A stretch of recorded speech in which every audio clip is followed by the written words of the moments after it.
Numalliance a été fondée par Joël Etienne et Jean-François Counil, donc Joël Etienne, mon père, en 1986.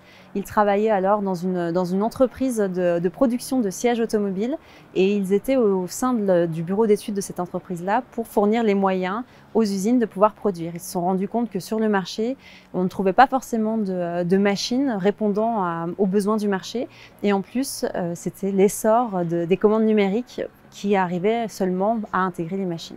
Numalliance, on est designer et fabricant de machines à commande numérique pour plier le fil, cintrer le tube, déformer les extrémités de tube. Ces machines sont tant de la machine standard, catalogue, que de la machine spéciale et des îlots complètement robotisés. Les particularités que nous avons, c'est que nous sommes capables d'adresser une multitude de secteurs différents. Ça passe aussi bien par l'automobile, l'aéronautique que l'électroménager par exemple. Nous faisons de la machine vraiment sur mesure pour nos clients, donc une vraie écoute du besoin client.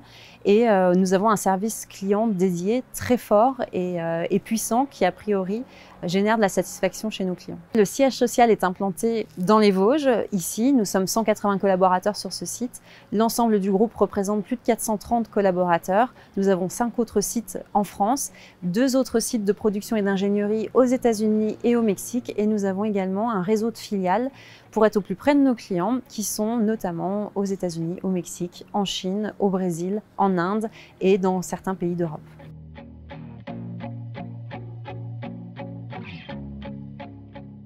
Chez Numalliance, nous avons une multitude de métiers qui sont représentés. Ça passe aussi bien par le dessinateur, concepteur au bureau mécanique qu'au bureau électrique ou automatisme et même soft parce qu'on intègre et on a créé notre propre commande numérique.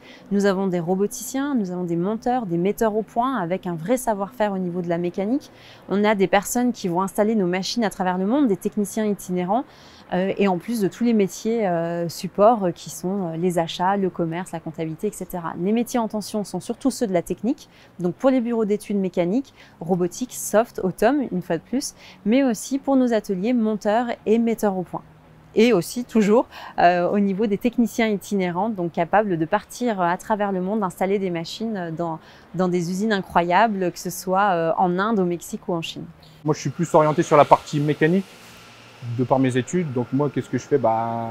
Je modifie les programmes pièces pour avoir une pièce correcte, qui est convenable pour le client. S'il y a des modifications mécaniques à faire, je les fais.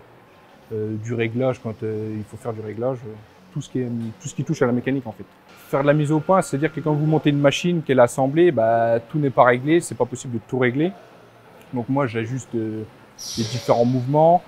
Je règle les différents mouvements également pour donner une pièce correcte à la fin.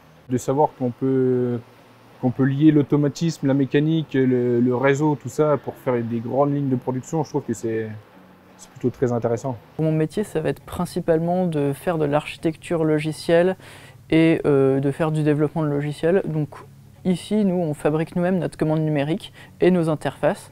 Et donc moi, je fais partie de l'équipe qui va créer ce logiciel d'interface et de commande numérique pour piloter nos machines. C'est un métier où on est en constant recherche d'innovation, où on va aller chercher des solutions les plus optimales possibles pour répondre à des cahiers des charges qui évoluent assez rapidement.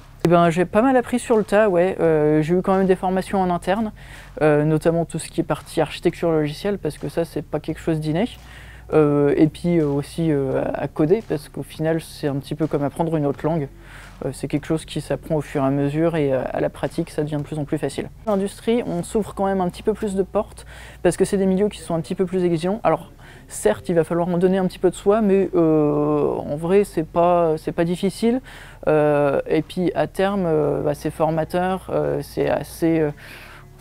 on s'élève en fait, on gagne en compétences, c'est de plus en plus intéressant au fur et à mesure qu'on se forme. Alors, Numalliance a pour ambition de devenir le numéro 1 mondial dans ce marché-là. Aujourd'hui, nous avons des concurrents qui sont par exemple allemands, italiens. Donc nous, on veut continuer à poursuivre notre croissance en intégrant des savoir-faire complémentaires aux nôtres de manière à pouvoir offrir à nos clients des solutions complète et globale. Nous voulons nous développer dans tous les enjeux aussi environnementaux de demain, d'aujourd'hui et de demain d'ailleurs. Par exemple, les rétrofits. Nous proposons déjà une offre de rétrofit à nos clients. Ça consiste à reprendre leurs machines qui ont plus de 20 ans par exemple, pour les remettre au goût du jour et ainsi faire fonctionner et favoriser l'économie circulaire.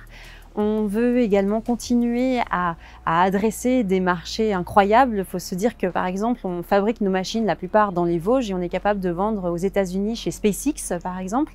Donc ça, c'est des belles fiertés qu'on a avec nos collaborateurs et c'est aussi notre ambition de continuer à pousser la porte de ces grands noms au niveau mondial.